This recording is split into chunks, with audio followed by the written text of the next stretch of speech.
My name is Carol Mulready. Welcome to this event. This is my understanding is this is the only live audience debate that the primary candidates have had. So I am very happy you are here. We will be going live at 6, as I said. We have 1 hour for the debate. We ask the audience not to applaud and cheer and all of that, to save the time for the questions, because it just interrupts the flow. This is actually the third part of the League of Women Voters plan for this primary. The candidates had half-hour interviews with us in cooperation with Connecticut Mirror, and they are available through a YouTube and also through the League's website. And I must say, they did a great job, all of them. So that was part 1. Part 2, they were invited to be part of the online voters guide of the League of Women Voters, which is a national site, and it's called Vote 411. You were given a card that has a QR code on it as you entered, and you can get to the site that way, and we have a sign at the back that mentions it as well. So with the interviews, with being on the online voters guide, because it's very hard to get a written document these days for campaigns, we wanted to make sure we had that available to us. And now, of course, the debate with your input. We have given you the opportunity to write down a question. We only have an hour, so not many of the questions are going to be asked, but we are reviewing them over at this table, and we'll bring them to our moderator. So everything is on Vote 4-1, as I said, and at the end, after this day is over, a lot of this will be posted and sent to the campaigns as well.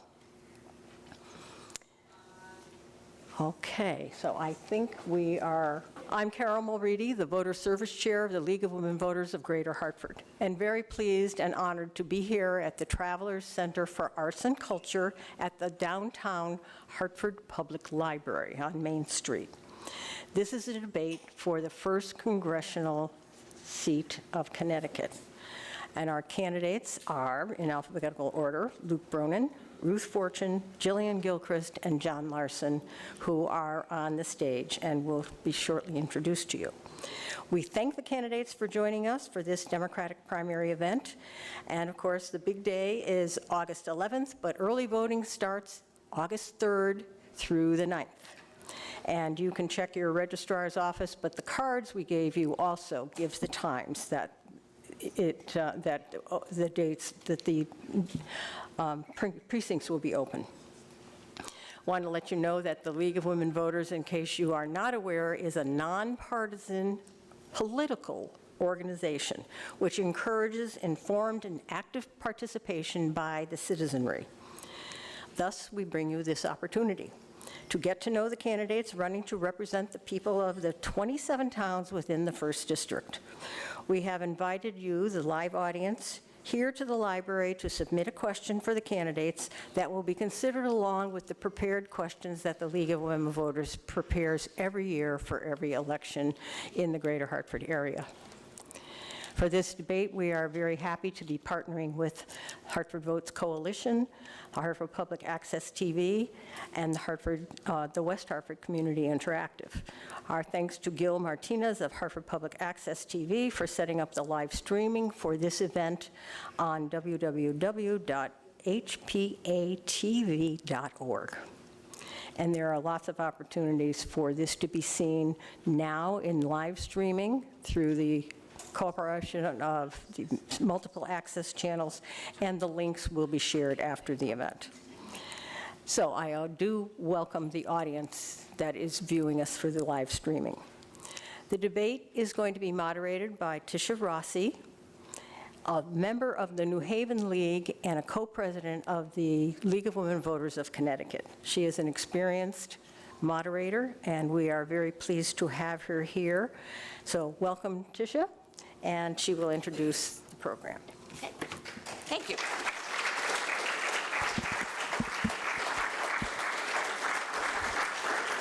Thank you very much. I'm so glad to see you all here. This is just great. This is what the League of Women Voters lives for.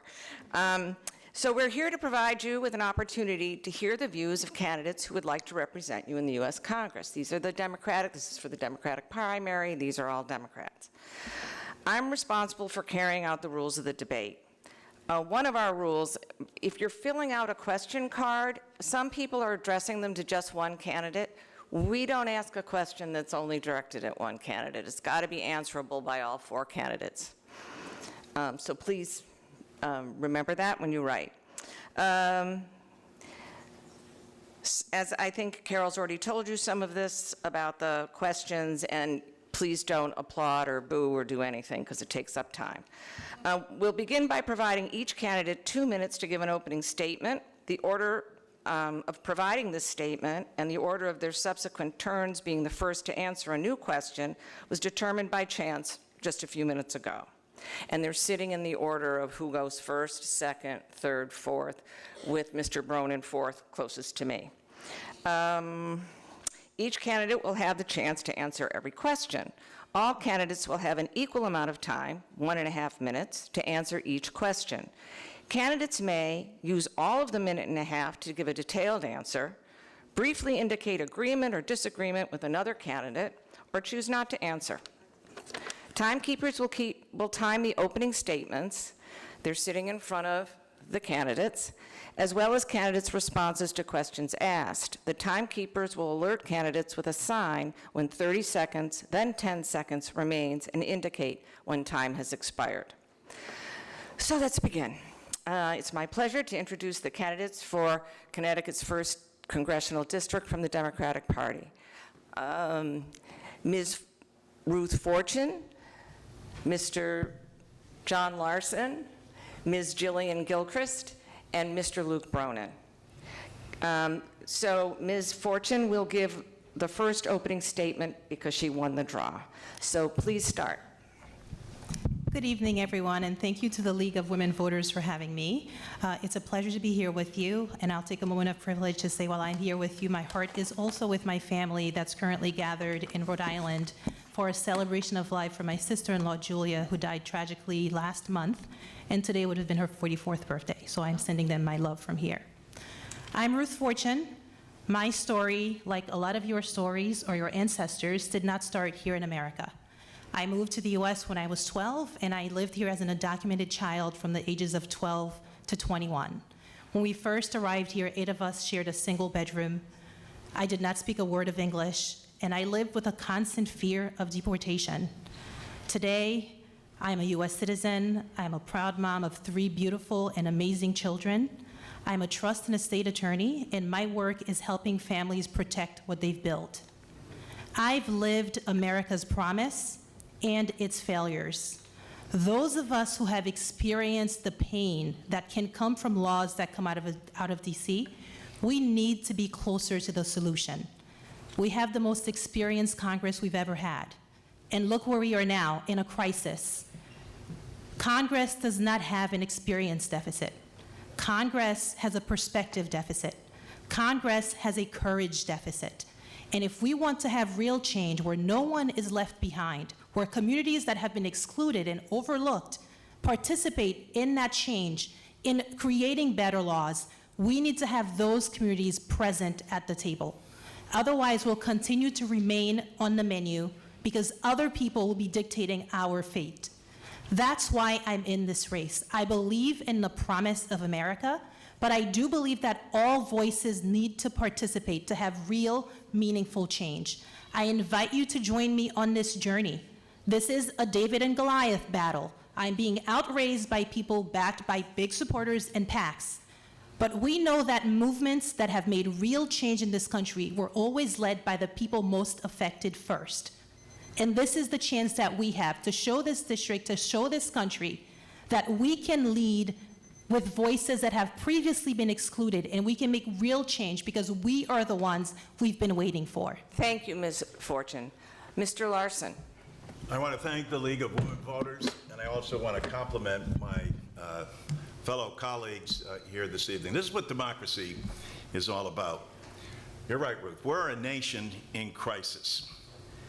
Just tonight, again, the President of the United States is talking about carrying out an illegal war with bombing again in Iran. He has not come before the United States Congress as he's required under the Constitution in the First Amendment and in the Fourth Amendment, and underscored by the War Powers Act that Congress and we have passed twice in the House of Representatives. It's why I've called for the President's impeachment, because he continues to operate outside of the law and thinks he's above the Constitution of the United States. His acts that he's been carrying out in his policies are acts against working families. I'm here and have been for all 27 towns representing working families across the state. I'm a product of public education, of public housing, and public service.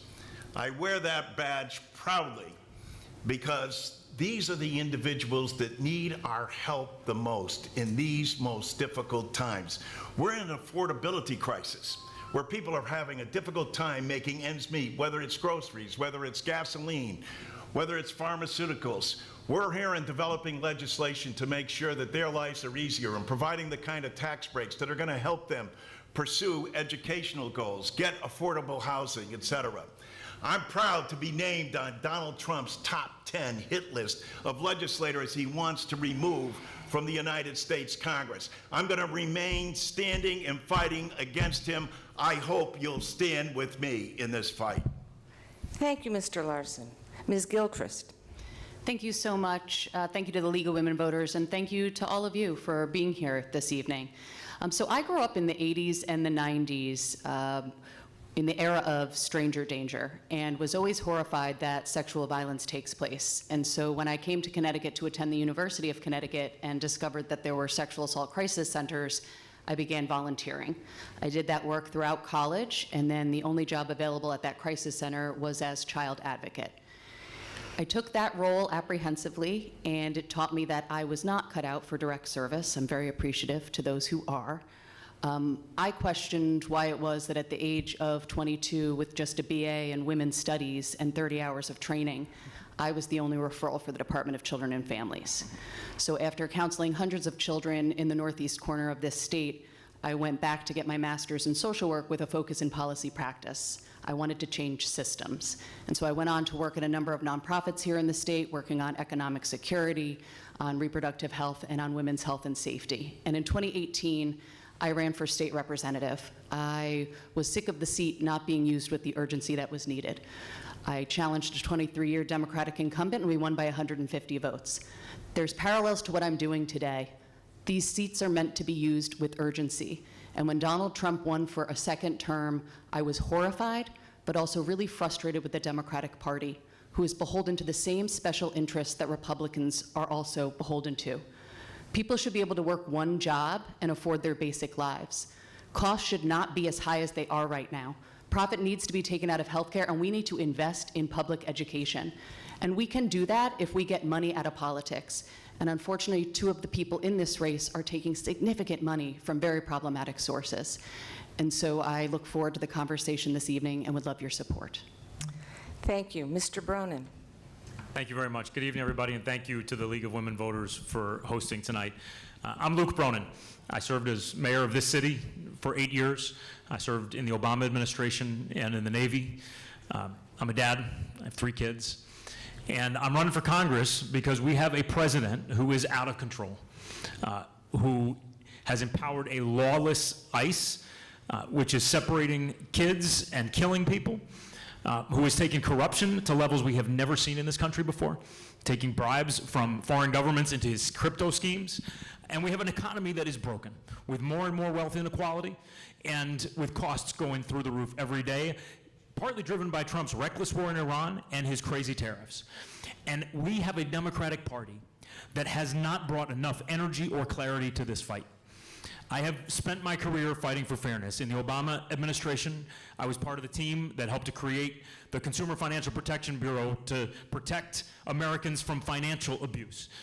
In Afghanistan, I served on the Anti-Corruption Task Force. And for 8 years in this city, I fought to lift up a city that had been left behind and in a lot of ways screwed over for a long time. And in this race, I've been clear about what I will fight for. Universal health care, making the wealthiest Americans and corporations pay their fair share and actually pay what they owe, abolishing ICE, investing in housing and in education, and yes, protecting Social Security. I have a tremendous amount of respect for Congressman Larson, but I do believe that we would be a stronger Democratic Party if more of our leaders recognize that part of leadership is knowing when it's time to pass the torch. And I'm proud to be here tonight as the candidate endorsed by the Connecticut Democratic Party, because I think Democrats know that in this moment we cannot keep doing the same thing. So I hope to earn your vote tonight, because the stakes are just too high to not bring a new energy to this fight right now. Thank you. Thank you. Ms. Fortune, the first question is to you. It's about affordability. Affordability will be one of the main issues this election cycle. What one policy proposal would you prioritize that could help lower costs for families and those on a fixed income? Thank you for the question. There's a few policy proposals. The federal government can play a really big role in lowering the cost of housing by providing more money to states and localities to build more residential homes, single-family homes and multifamily homes. We did just have a housing bill pass without President Trump's signature. However, because of his very cruel deportation goals, we don't have the workforce to actually implement that and build the housing that we need. So we have a situation where we have a president who's working against the American people. We also, the government can offer universal health care. We are spending more money per capita than any other Western civilization on health care, yet we're the only Western country that experiences medical bankruptcy. And that's because we are spending the money very inefficiently. Universal health care will allow all of us to have access to the health care that we need, but more cost effectively, because we'll have access to preventative care, not just access to health care in emergency rooms or acute care centers. In addition to that, I also want to raise the minimum wage to a living wage. The current federal minimum wage is $7.25 an hour. Here in Connecticut, it's higher. But there's a lot of research and studies that show that the real wage people need to earn to be able to afford the minimum cost of living is $25 an hour. And that's the proposal I've put forward, $25 an hour, and to tie that to inflation. Everyone who works full-time should have the dignity of being able to pay for their basic necessities. Thank you. Mr. Larson, the same question. What one policy proposal? I am the author, along with Rich Neal and Mike Thompson, of the American Affordability Act, which addresses this specifically. I'm on the Ways and Means Committee, which is the oldest continuous committee in the United States Congress. What I'm proposing, and have written and have legislation to do, is to make sure, and let's start with the area of housing, because I think that that's critical, that people, including first-time home buyers, have a tax credit and the opportunity to be able to afford that house.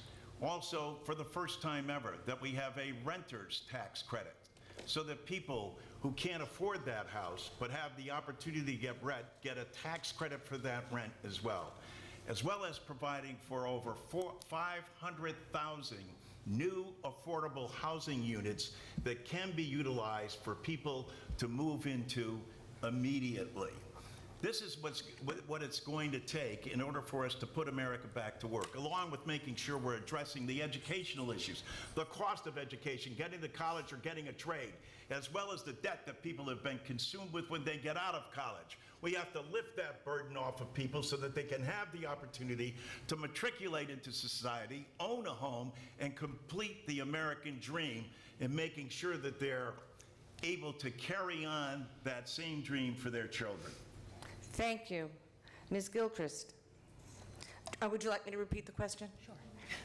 What one policy proposal would you prioritize that could help lower costs for families and those on a fixed income? So I prioritize campaign finance reform because that is connected to every single issue that is impacting people today in the United States.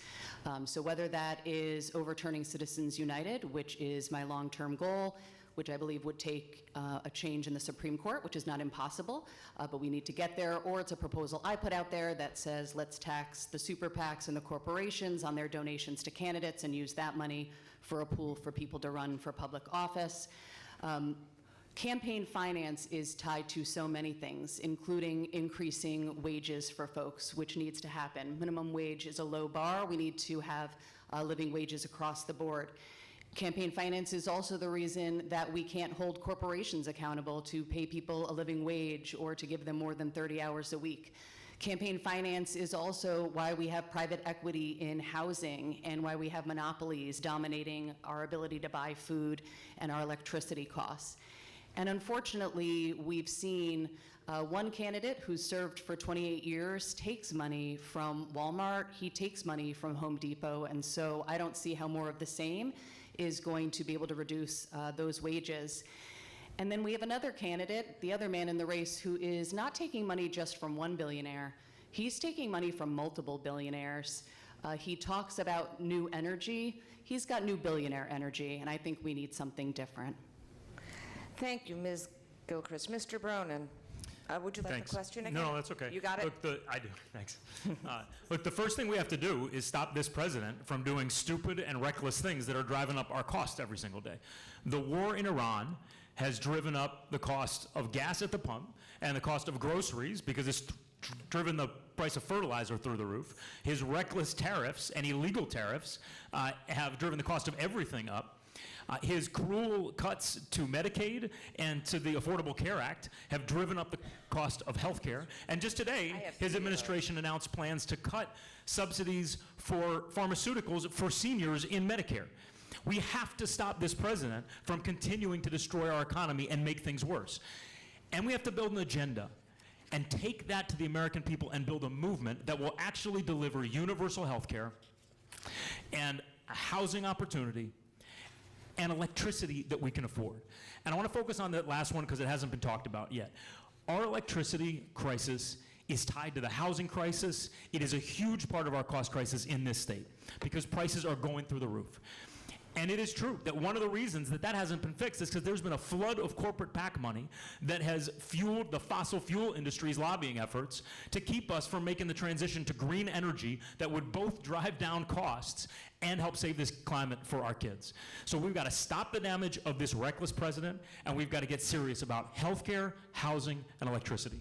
Okay, thank you. You get the next question first, and it is about immigration. Our immigration policy appears confusing and inconsistent. What first steps should Congress take to provide immigrants a pathway to citizenship?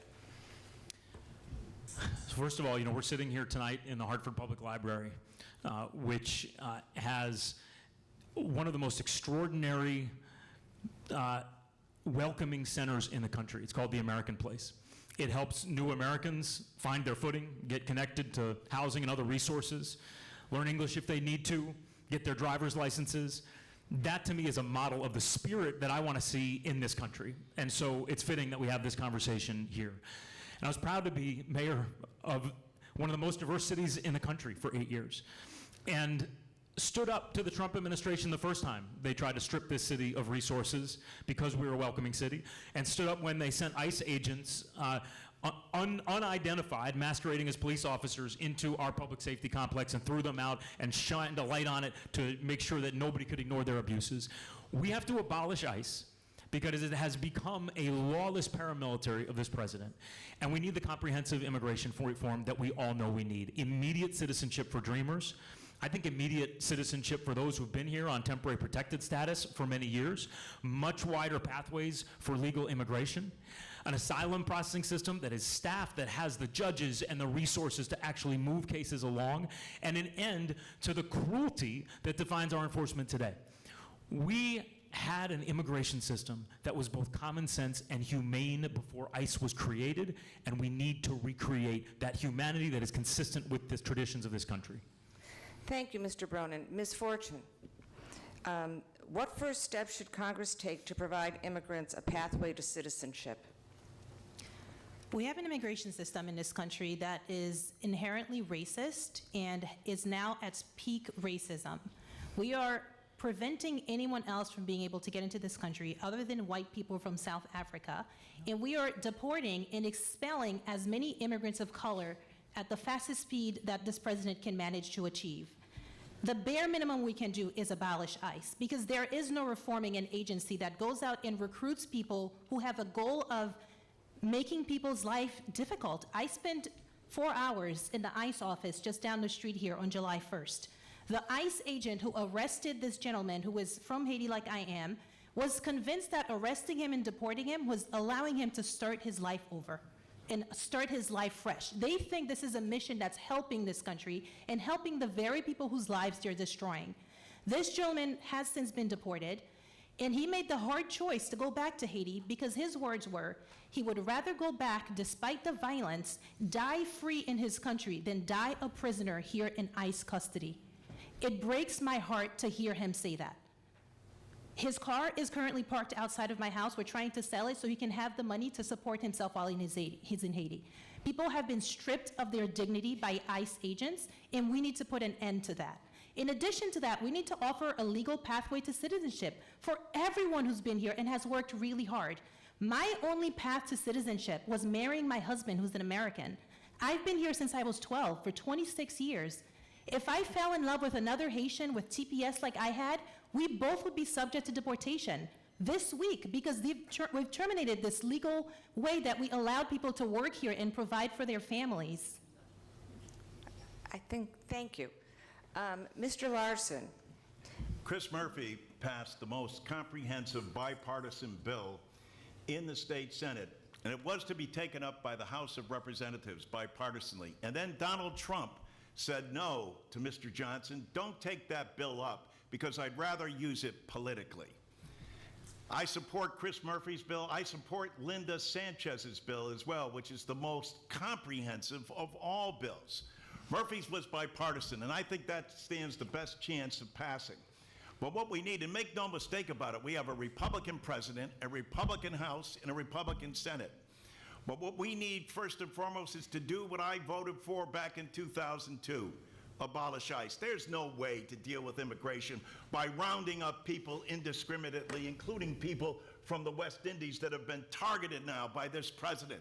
This president is out of control and needs to be reined in. He needs to be held accountable, and when we're in the majority, we'll be the ones that hold him accountable. I'll continue to do so and fight for that, and especially for the rights of immigrants to become citizens here in this great country of ours.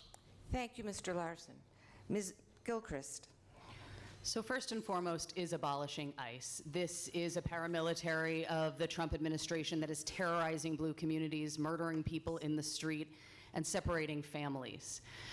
Just think of the immigration system we could have in this country right now if we had invested just a fraction of the money that has been used on ICE. And so we should have already had a pathway to citizenship yesterday.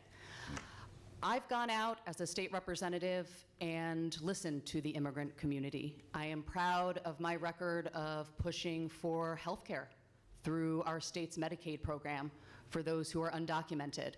We want to push it all the way. We've gotten it to 15. When the Trump administration cut funds, we were able to put state funds in for asylees and refugees.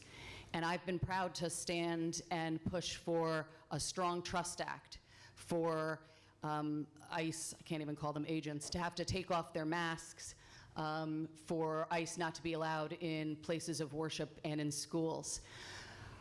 I think because immigration is such a politicized issue, we can't expect this to change by sending back the same politicians. We need different perspectives and different ways of acting. And so maybe that's going into red districts and having conversations about our shared values. It's working with Democrats differently to push on Republicans, and it's pushing for policy change until we get it across the finish line. Thank you very much. You get the next question, question number 3. You get it first, Ms. Gilchrist. Democracy and the Constitution. The Constitution apportions powers among the 3 branches of our government. The branch that is most representative of the people, Congress, has ceded its power to the others. What would you do to get Congress to take back its authority? At this point, it feels like anything. It is very frustrating. The reason I'm running for Congress, as I mentioned earlier, is because I'm horrified by what's going on. And it seems as though our Congress has become a zombie Congress that is acting like these are normal times when they are anything but. And so it is calling out every single time that Donald Trump and his administration breaks our laws and violates our policies. And so that's filing for impeachment on every single member of his administration and continuing to push it till we get it across the finish line. It's also getting down there and pushing with Democrats who I am aligned with to change how the Democratic Party is operating. Obviously, the Democratic Party is not functioning well at this point in time. And so we need people who will push differently to call out Donald Trump and how he is violating our Constitution, and who will partner with other Democrats so that Democratic leadership wakes up. That's that other piece too. I think it's about different levers we need to pull. And so as someone who comes from an advocacy space into the legislative body, I understand that this is about more than just serving in Congress. It's about the inside-outside game. And so I need to be working with those of you who are pushing from the outside so that we can all be pushing to get our country back to the place we want it. Thank you. Mr. Bronin. The only chance we have of getting a Congress that is going to claim its constitutional authority and be that check that our Constitution expects it to be is by getting a Congress that has Democratic majorities in the House and the Senate, and that keeps them by building a movement outside the walls of the Capitol. And the only way we're going to do that is by bringing in so many people who have lost faith in this party. So many young people who don't see this party fighting for them. So many people who used to see this party as the champion of working families in the middle class and haven't seen that. If we don't build that, we won't have a chance at restoring the role of Congress in checking this president. But beyond that, look, we need a constitutional amendment to overturn Citizens United, but we also need a constitutional amendment that stops the president's unilateral pardon authority and that ends the blanket immunity that this Supreme Court has given to the president. Because all of that is a recipe for lawlessness and a president that is out of control. And we cannot forget the Supreme Court. We need ethics laws that bind, and we need terms for the court. Yes, judicial independence, but not lifetime service. We need to have a court that is responsive to political change in this country. So we have to build that movement to make those bigger changes possible, and that's why it's so important that as a Democratic Party, we cannot just keep doing the same thing and thinking that the battle is inside the subcommittee rooms when it's out there across this country building a movement. Thank you. Ms. Fortune. Could you repeat the full question? Sure. What would you do to get Congress to take back its authority? It's always striking to me to hear people with more power than I've ever had say we need to be in the majority to do something. People's problems are the same regardless of who's in the majority or the minority or who occupies the White House. Trump has made it a lot worse, but there are problems that have been plaguing us for generations. There are communities that have been left behind for generations. We keep electing people who've had a cushy life, who were born into privilege, who use that privilege to propel themselves into positions of power, and we think when they get to Washington, D.C., they're gonna learn how, all of a sudden, how to be uncomfortable when they fight for us. You have to really want the job, but be willing to lose the job to fight for what's right. If you can't stand for something, you'll fall for anything. And right now, we have too many weak, privileged people in Congress who have never been on the front lines of the attack, yet they want to be on the front line of bringing the solutions. We will not close the gap between our laws and our values until we have people in Congress who know what it's like to be uncomfortable, who have suffered and built a spine and a backbone through that experience. That's why I'm in this race. That's why I was the first person to declare that I was running for this seat, because I knew what was coming down the pipeline. Not because I have predictive powers, but because what's happening now, they were my biggest fears when I was a teenager, when I was undocumented and knew that I was vulnerable and did not believe I deserved the protection of the law. And that's the ability that will allow me to fight when I get to Congress and bring in voices that have been excluded and fight for solutions that will make a real difference, whether in the majority or the minority. Thank you, Ms. Fortune. My grid has failed me. Mr. Larson, have you had a chance to answer this question? I don't think you have. I haven't. Oh, great. I thought not. So what would you do to get Congress to take back its authority? A very simple start is to elect Democrats. We're currently in the minority. The Republicans control the White House, the House, and the Senate. That opportunity is in your hands, but I agree.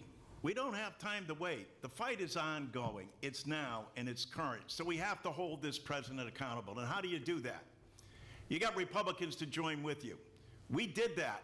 Last December, we got 4 Republicans to come and join us to stop the president throwing 15 million people off of health insurance and raising 20 million people's other insurance. We banded together with him. The president said, give me just another 2 weeks and I'll pull those 4 off. I'll make them change their mind. Everybody held their ground, but you know what the difference was? Not a speech made by anyone on the floor, but by citizens. People in this room who spoke up, who stood up and said, wait a minute, this impacts me personally. I'm being thrown off my health care. My prices are doubled. And they spoke out. And Donald Trump in January didn't get any one of the 4. In fact, they were joined by 13 more brave Republicans. Why? Because they heard from the citizens that they represent. They told them, we need this. That's what's needed. We just can't go after Donald Trump. We have to come with our own policies and tell them, like providing Social Security, like making sure that we have immigration reform, like making sure that there's affordable housing. Thank you, Mr. Larson. You get the next question first. And this is one that is a combination of a lead question and question that was asked by several people in this audience. Foreign affairs. Congress is not participating in decision-making about the war with Iran.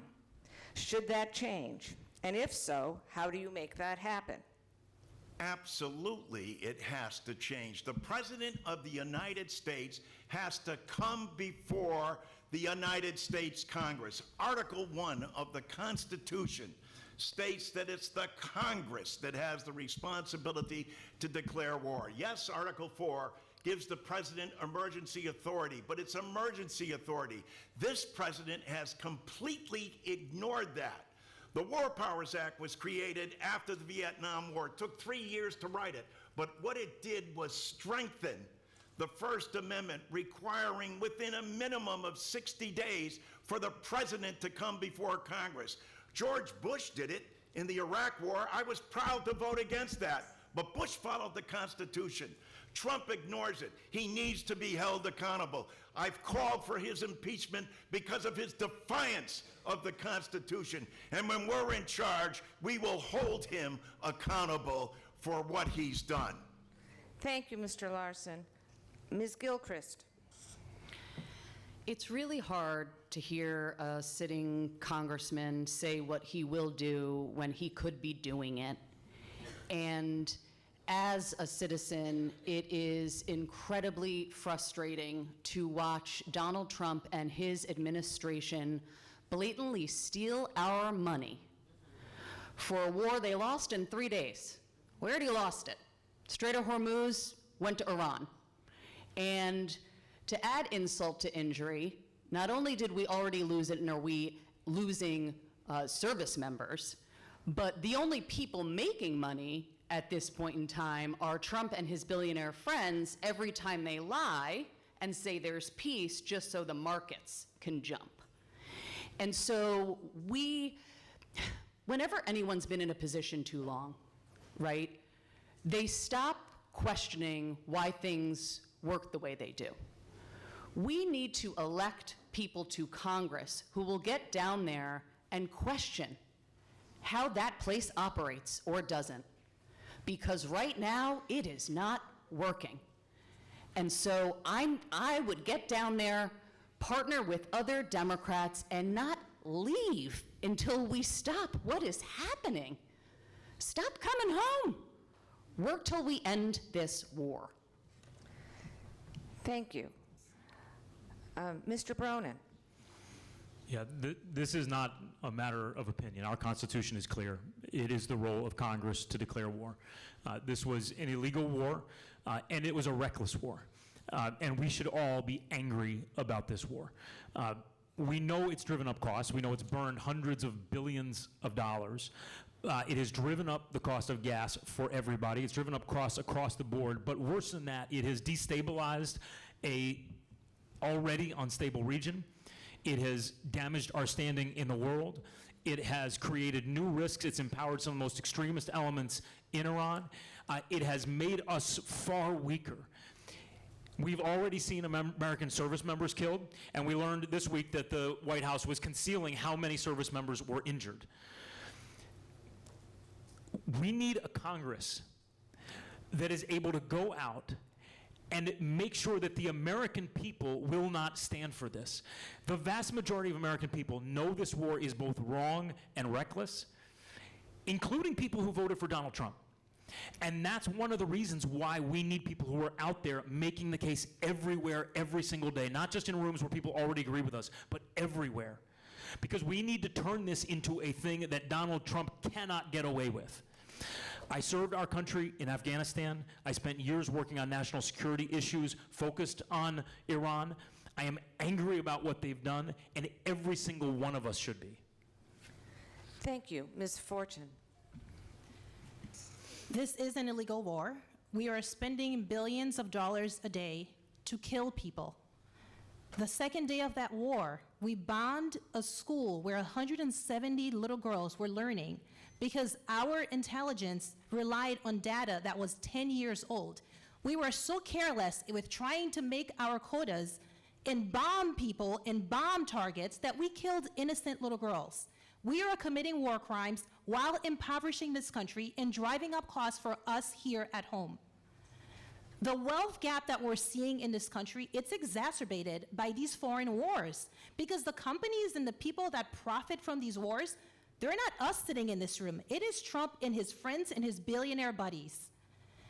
In my work as a trusted state attorney, I see how Trump has widened this wealth gap and created conditions to transfer more wealth to his wealthy friends and to his own family. We could be investing in things to make people's lives better here in the US and supporting other countries abroad, but instead we're spending billions to kill people. There was a day when someone who was worth $500 million said to me that none of his 5 children had ever worked a day in their life. They were all in their 50s. I go home that day and my mother tells me that a friend of ours who used to give me hand-me-down clothes when we first got here passed away. Her children did not have the money to bury her. When we think of the money we are wasting to hurt people and the good that it could do here and throughout the world, it is a tragedy that we still have people in Congress who think when we have power, we'll do something. We have the power now. If you're serving in Congress, do something now. Thank you, Ms. Fortune. The next question also is a combination of a lead question and one that came up from this group. Would you restore the dismantled Department of Education? Why or why not? And the specific question that was asked in this room, from this room, is: would you support charter schools?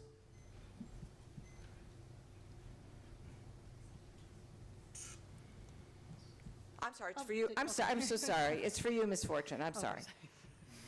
I personally do not support charter schools. I currently serve in the Hartford Board of Education, and I see that in the same school building, children have such different educational experiences based on what type of homes they're coming from and what their needs are in that school. I also am very much in support of having a strong Department of Education that can enforce federal laws when children with special needs are being discriminated against or not receiving the services that they need. I am a product of public education. From 7th grade through law school, I went to public schools. I was very fortunate to be in a school where I had teachers who were invested in me. I had access to honors classes and AP classes. In my summer of junior year in high school, going into senior year in high school, I was able to go to Syracuse University, take college classes, and did well. So by the time I graduated high school, even though I was the first in my family to graduate high school, I knew that I would go to college and I would find a way to make it happen because I had been there and I succeeded. Investing in education is investing in our future and ensuring that the children and people of this country can achieve everything they can. And right now, I'm super proud. My mother always said that my education would be my inheritance. And last August, my youngest entered school, and my mother returned to school to pursue the education that she was deprived of in her own country in Haiti. That is the American dream. That is the transformative power of education. She allowed me to pursue an education, change my life, lift our family out of poverty, become a first-generation wealth builder, and I reached back, and now she's pursuing that dream that she never had in her own country. Investing in education, a strong Department of Education, strengthen all of us. Thank you, Ms. Fortune. Mr. Larson, would you restore the dismantled Department of Education? And what is your position on One of the worst decisions ever made or attempted to be carried out by an administration. And yes, as a former public school teacher, I proudly support public education and its expansion and the need for us to make sure that we're even creating more jobs for teachers and the opportunity to bring along all students through public education. I had two 15-year-olds from South Windsor, Connecticut, visit me in my office. They came there to talk about an app that they had created. They had won the award. But these two 15-year-olds were American citizens. They were children of immigrants, but they came there with this reason. They wanted not to talk about their app, but about artificial intelligence. And their main concern wasn't that all children have it, and they don't, and it needs to be expanded and make sure that we're teaching it. Their main concern was we don't have the teachers that are trained to provide us with that kind of education. That's what the federal government needs to be doing. It's expanding public education and the opportunity for our students to address to have the opportunity to explore this with teachers that understand how to teach it so that the jobs for the future are available to them and they have access to this kind of information that will improve their quality of life while protecting the very identities that we want to defend and prevent from happening with AI as well. Thank you, Mr. Larson. Ms. Gilchrist. Yes, I'm the daughter of two public school teachers. My sister's a public school teacher, and I'm where I am today because of public education. And so not only would I turn back what the federal government has done to the Department of Education, I would significantly invest in the Department of Education. Here in Connecticut in particular, we see the ramifications of leaving public school funding up to our communities. It is causing significant inequality from town to town, especially in the 1st Congressional District. And it's also putting an exorbitant strain on our municipalities who the only way to increase the public education funding is by increasing taxes. And while I think the state could do more, but that's another race for you guys to focus on, the federal government should be significantly investing in public education to increase wages for teachers. We should be establishing minimum salaries across the country, increase wages for paraprofessionals. We need more funding to go for special education and for curriculum development. I do not support charter schools. I do support continuing the funding for charter schools that already exist because we made a promise to those students and those parents. But I want to invest locally in public education. It's the greatest equalizer we have. Thank you very much. Mr. Bronin. Thanks. I'm not a supporter of charter schools, and I think the decision to dismantle the Department of Education was part of a bigger effort to dismantle our education system in this country. Look, talking about special ed, what they did in the last few weeks was take responsibility for special education, for serving some of the most vulnerable kids in our country, and move it under RFK Jr. If that doesn't tell you what their intentions are, then I don't know what will. We need a Department of Education, but we shouldn't just restore what was there. We need a Department of Education that actually sees the federal government as a real partner to state and local governments in education. And the truth is, that has not been the case for a long, long time. Special ed is an example. There is, as there should be, federal requirements for special education, but the federal government has not put real resources in that for a long, long time, and it's exactly right that that's one of the things that's driving up property taxes for communities across this district. It's also the case that cities like this one, where kids need educational opportunity more than anywhere, are struggling because we have a state that has some of the most profound racial and socioeconomic disparities anywhere in the country and a system that's built on the property tax. And so we need a federal government that is a serious partner in funding education beyond special education. We need more teachers, we need smaller class sizes, we need to be able to retain teachers in paras, which means better pay. And by the way, it's also connected to another issue that we've a little bit talked about, which is healthcare. Because the other thing that is driving up the costs in school districts across this district is a healthcare system where premiums are going up 20, 30% a year. So we've got to fix both of those broken systems. Thank you, Mr. Bronin. The next question is yours. It's about voting rights and civic engagement. 80 million eligible voters did not vote in the 2024 presidential election, which was decided by 2.3 million votes. What is your solution for improving citizen participation in our elections? First of all, let's be clear about what our president is doing right now. He stood up in prime time a week or so ago, and he laid the foundations for disputing the results of what will be a free and fair election unless he interferes with it. He has already threatened to deploy ICE and National Guard to polling locations. There is a direct assault on voter engagement. The unprecedented grabbing of seats in the midterm gerrymandering that the Republicans led was about making fewer and fewer districts where there's actually a voice, where politicians are choosing their voters instead of voters choosing their politicians. So one piece of engagement is we have to end gerrymandering. We were absolutely right to say we are not going to allow them to steal these seats without responding, but if we're going to have a healthy democracy, we need to have districts that make sense, not that are invented by politicians trying to say they're forever. We need also to demonstrate that we're actually capable of solving problems that matter to people. And that gets back to the heart of building a Democratic Party that has the strength not just to ride the backlash to Trump in one cycle and then see the pendulum swing back, but actually be strong enough to win lasting majorities that allow us to make the changes on things like healthcare and housing and electricity and so much else. Because if we don't show Americans that we can actually solve problems, we can't blame them for losing faith. Thank you. Ms. Fortune. The best way we get people involved in paying attention and wanting to participate in politics is by, one, making it accessible for anyone to seek office, and by having people who look like them and have lived like them run for office. Right now, it is really hard to do that in this country. I have had the privilege to step away from full-time practice of law for a year to be able to run for office. How many 38-year-olds with a mortgage and young children can do that right now? Our state legislature pays what would equate to less than minimum wage for you to serve in our legislature.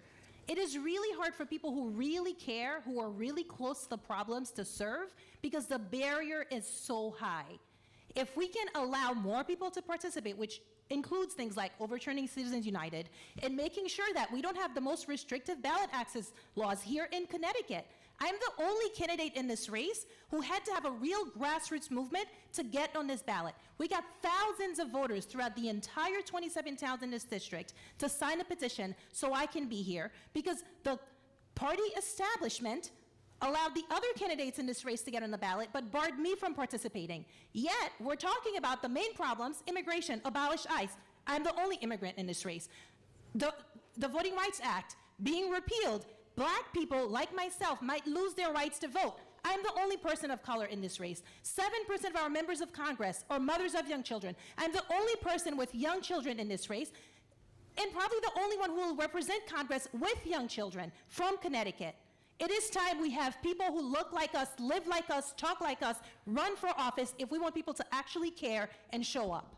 Thank you, Ms. Fortune. Mr. Larson. The honor of my life in Congress was to serve with John Lewis. John Lewis was the champion of voting rights.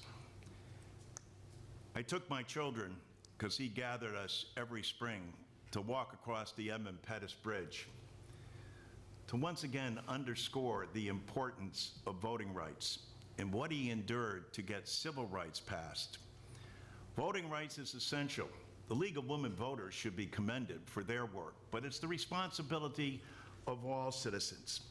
And where we have to stand the most firm is against this administration.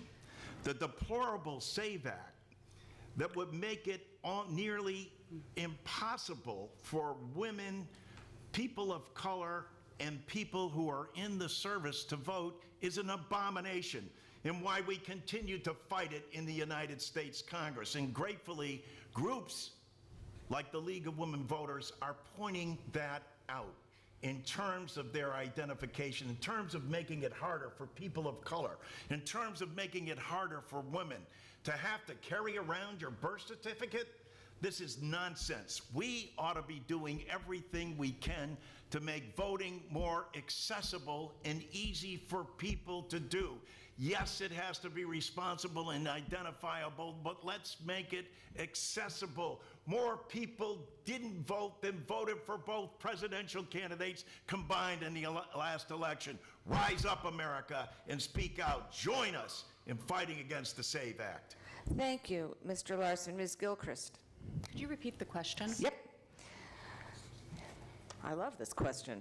80 million eligible voters did not vote in the 2024 presidential election, which was decided by 2.3 million votes. What is your solution for improving citizen participation in our elections?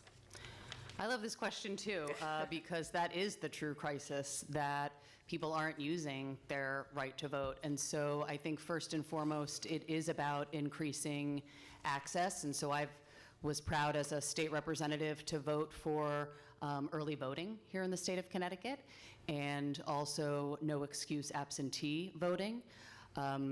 We also, at the state level, were able to address Connecticut's prison gerrymandering. We were one of just a handful of states that allowed, that made it so someone who was in prison counted towards that district rather than their home district. And so we changed that, and I'd like to see this country go even further and have nonpartisan entities develop redistricting.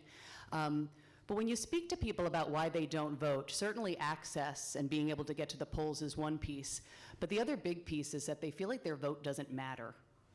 And I think in large part that's because nothing really changes when we elect folks. And that's because right now Democrats and Republicans are both beholden to the same interests. And so this goes back again, once again, to campaign finance reform.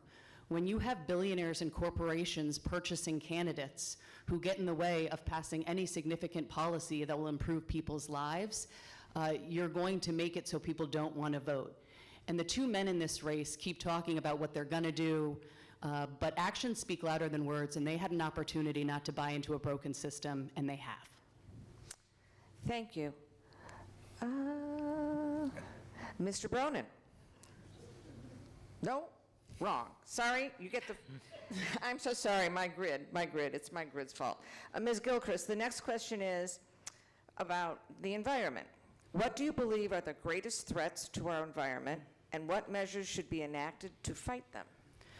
So we're already seeing the consequences of threats to our environment. When we go outside and have severe weather, the heat is unfortunately killing many people, and pollution caused by us not addressing the environmental crisis is impacting folks, in particular those in our Black and brown communities. And so I want to push for renewable energy. I want to push for access to solar. I want to push for the Green New Deal. But I know I sound like a broken record. We can't get any of those things passed until we get money out of the equation, because the thing that's standing in the way right now are special interests. I mean, we see that with Donald Trump, right? He is arguing that coal is clean when we know full well it is not. But why is he doing that? Because his coal buddies make money. He's rolling back emissions standards for automobiles. Why is he doing that? Not because of the environment, because it's going to give money to those who support him. And so right now, the biggest concern is AI and data centers. And we're seeing that data centers are polluting communities, are taking up energy, and are polluting water.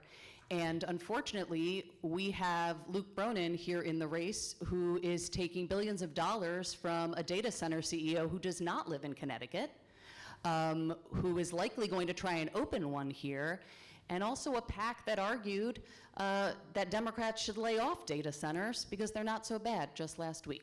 So that's my concern. Thank you, Ms. Gilchrist. Mr. Bronin. Yeah, there's a lot there that was not true, but I'm going to spend my time talking about the answer. You know, I said at the start, I'm a dad, and I know that a lot of people here are parents.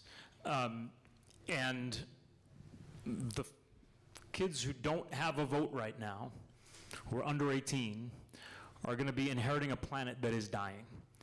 And it is because we have not taken action despite knowing that we were on the verge of a crisis for decade after decade after decade.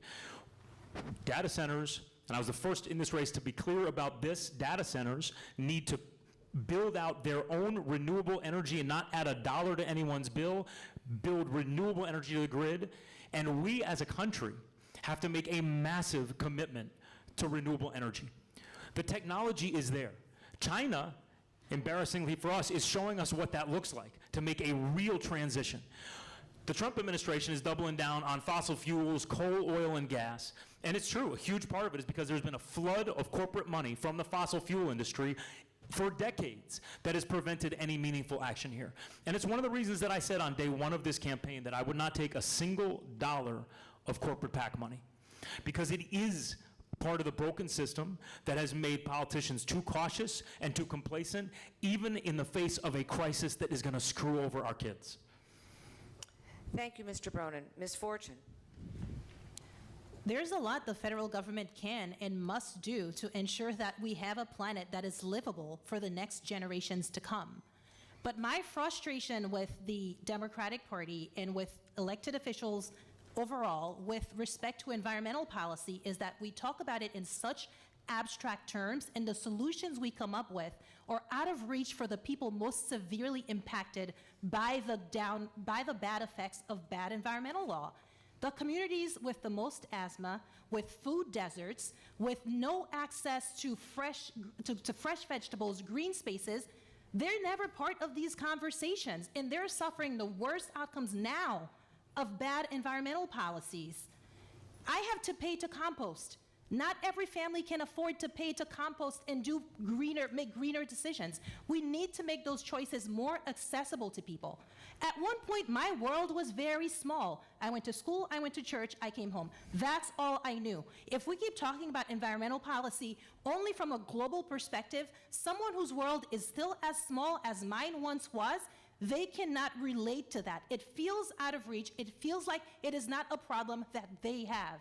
And if you're struggling to put food on the table, you're scared that if your child steps outside, they might get shot, you're not thinking about environmental issues. We need to, there's real economic policies behind these environmental issues, and we have to integrate those two, because that's how we lift communities, both financially, out of poverty, and make better health outcomes for them as well.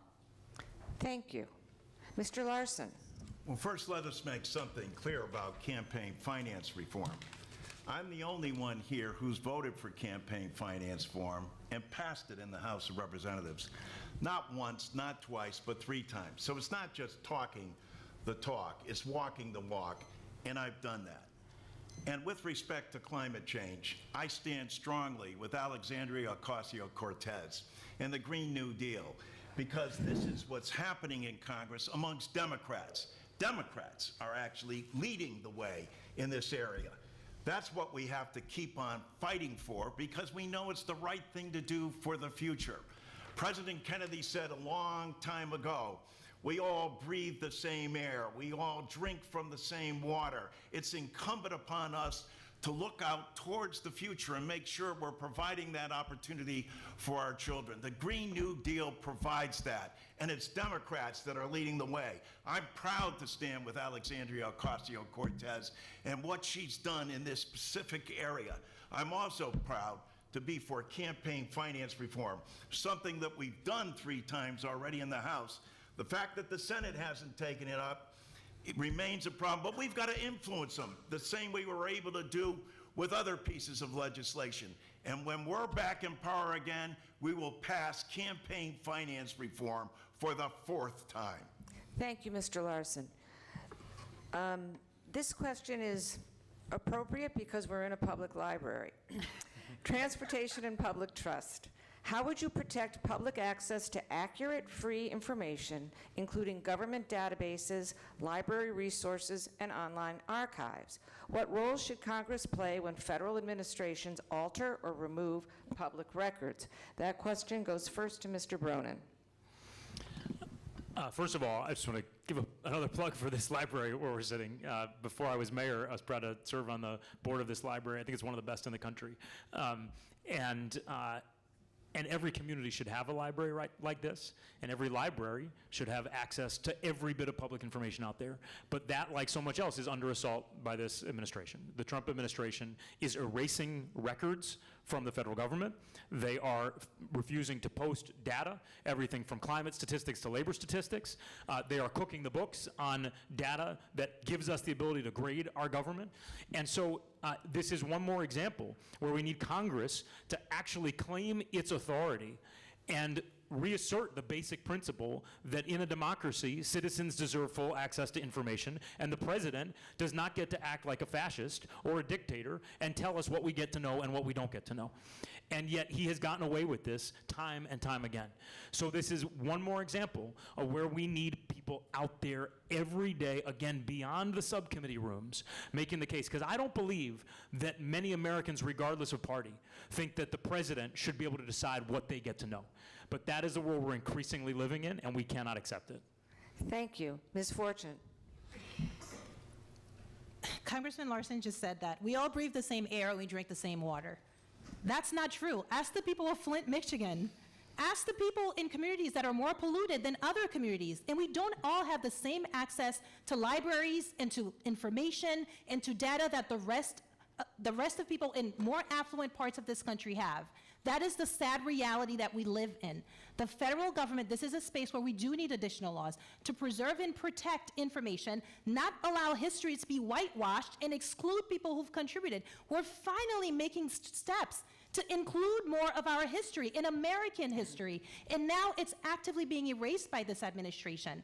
We all have our part to play, but the idea that we all have the access to information in the same way, it is simply not true, and it is something that we fight at the federal level, we fight at the state level, and we fight at the local level to achieve together, because it strengthens our communities, and it makes potentially the future brighter for our children.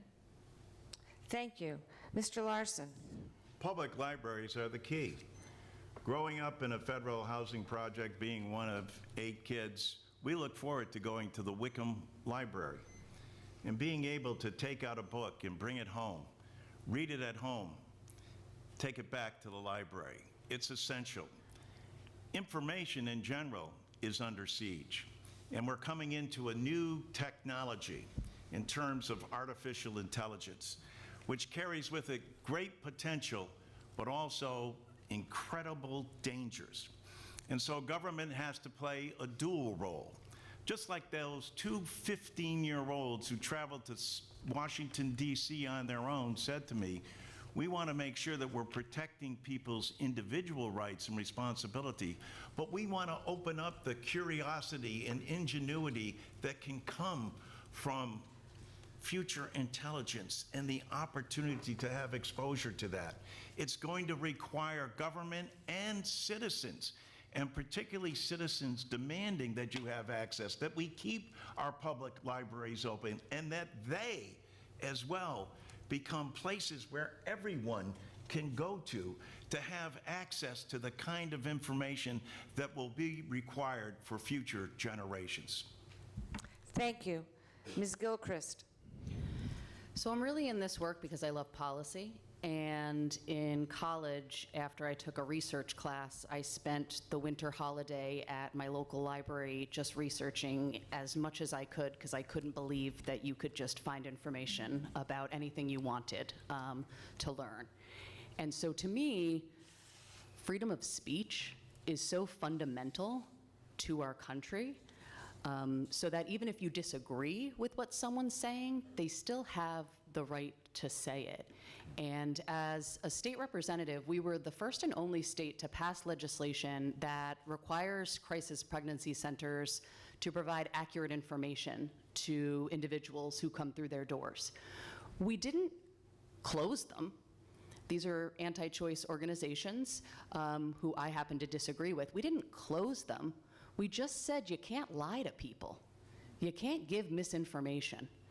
And so we need to be pushing federally to get more access to information so that people can make the decisions that are best for them and their lives.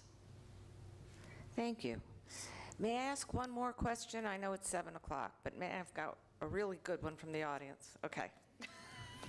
Ms. Fortune, you get it first. At present, the second largest federal line item is interest on the national debt. A high national debt harms everyday affordability for Americans and limits future government spending. If elected, how will you pay down the national debt? Not just the interest, instead of kicking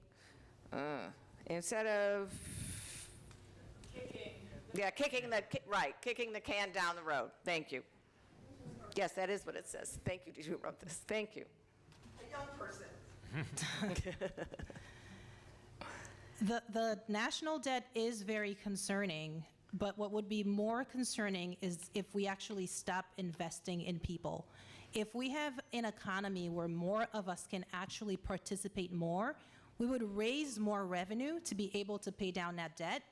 And if everybody's earning a living wage, we would need less public services to offer to them, because less people would rely on SNAP benefits because they actually earn enough to support themselves.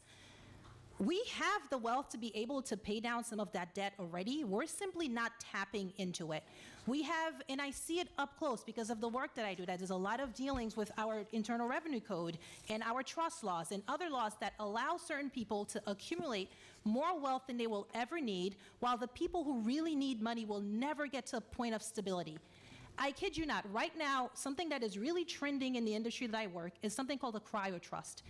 Billionaires are looking into cryogenically preserving their bodies and then putting hundreds of millions of dollars away in cryo trust, so that should they be resuscitated in the future, they come back wealthy. God forbid they would have to fly coach.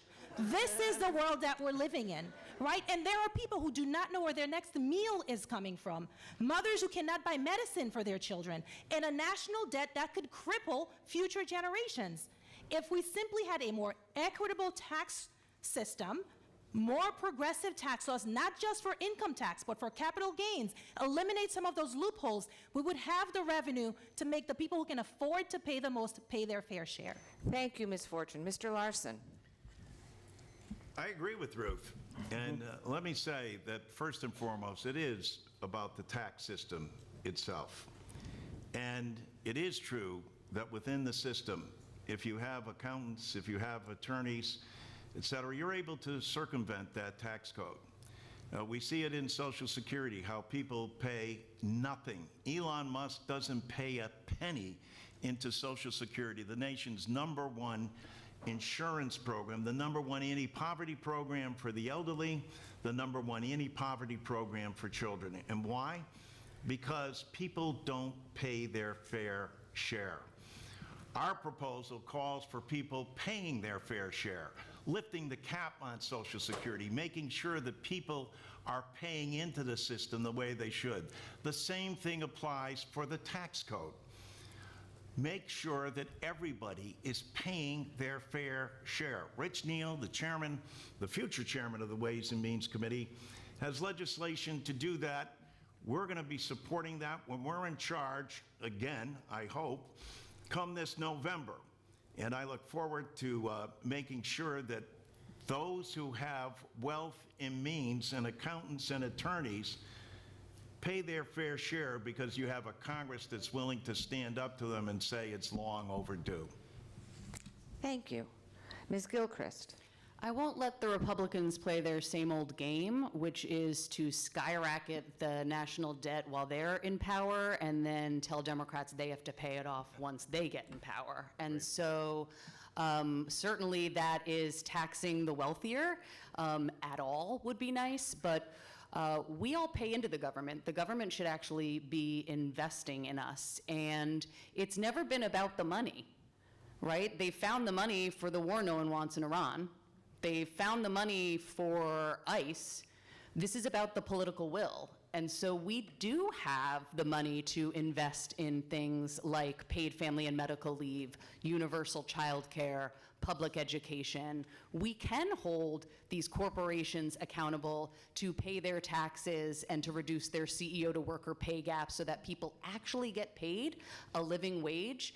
And we're all not subsidizing the wealthy who make money off of us covering their employees' health care and food.